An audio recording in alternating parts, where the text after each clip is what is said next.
Number 4 is very similar to the problem we had in our arithmetic sequence and series.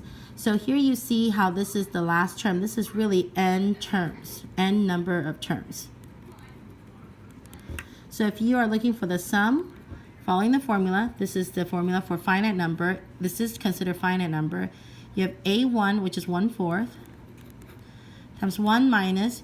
You can see how each one's growing by 2 because it's 2 squared, 2 cubed, 2, 2, 2. So you multiply 2 to the n over 1 minus 2.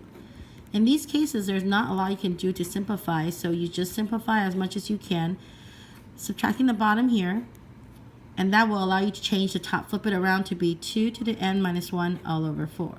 And that's about as far as you can go with these problems. Okay? So using that idea, we're going to use that to find the sum for number 5. It's the same exact pattern, but now we know that n,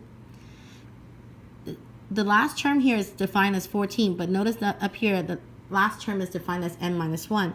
So first thing you want to do is set 14 equals n minus 1 so that you know n is actually 15. There's 15 numbers here. So sum of these 15 numbers is equal to 2 to the 15 power minus 1 all over 4. And yes, this is where you take out your calculators and figure out 2 to the 15 minus 1 over 4. It's not a bad number to figure out. All right, I'll leave that to you. Lastly, as you can see, this is an infinite series because it's 1 plus 1/3 plus 1/9 dot dot dot dot. It doesn't end.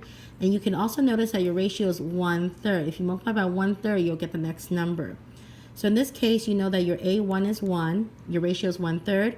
This is infinite. We're going to use this awesome formula to figure out that the sum is equal to 1 over 1 minus 1/3. It's 1 over 2/3.